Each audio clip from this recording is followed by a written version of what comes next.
welcome to Swinburne TV show. This is the afternoon talk with Mr. Cox and your host, Mr. Cox. And today we have a special guest, Mr. Dante from China. Dante, can you introduce me? Hi, I'm Dante. I'm from China, Beijing, and I have been here about 2 years, and I'm doing Master of Media and Communication in Swinburne. Okay, Dante, you said you are a student. Are you currently working in Australia also as a part-time? Yes, I have a part-time job. So what sort of job do you do? I have a morning job in Australian Post, and I had some internship or part-time job in some different industry. So have you ever done any research before coming to Australia about your jobs? Not really. I just do some calculation about my cost for living, for eating, or something else. So is the living cost in Australia expensive?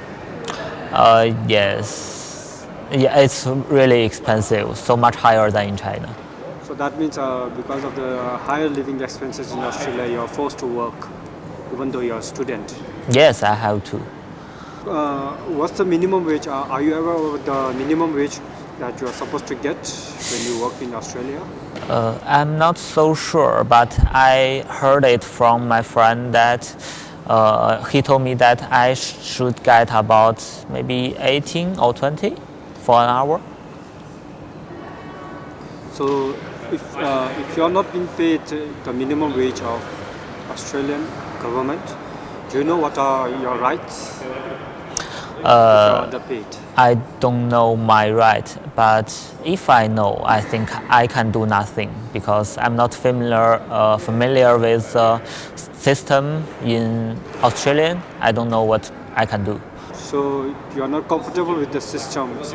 Are there any fear that you have for launching any complaints against them?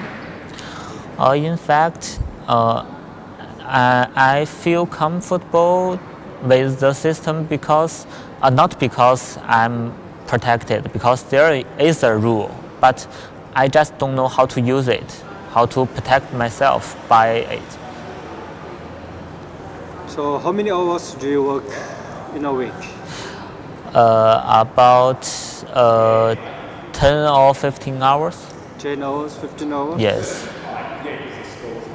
And are you aware about your visa condition and how much time you are allowed to work? I know it is 40 hours for 2 weeks. So when you are saying that you work 10 to 15 hours in a week, Yes. does it affect your performance in your studies?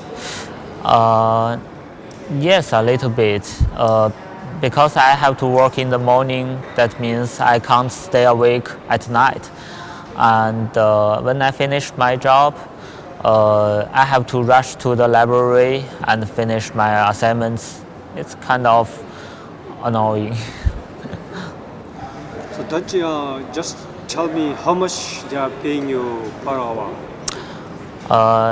Not so bad for this job. It's about $18 for an hour. But I used to work for a radio industry. They offer me an internship opportunity, but they give me nothing but a certificate. Did you ever experience working in any other jobs where you are underpaid? Quite a lot. I used to work for a magazine, and so that means I should be a journalist.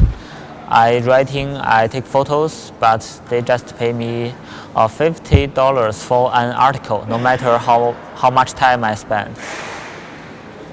So you're paying below your average wage rate of which is permitted by the law. Yes. So this type of underpaying. So do you think that this type of underpaying makes a bad image to Australian government, or in your mind?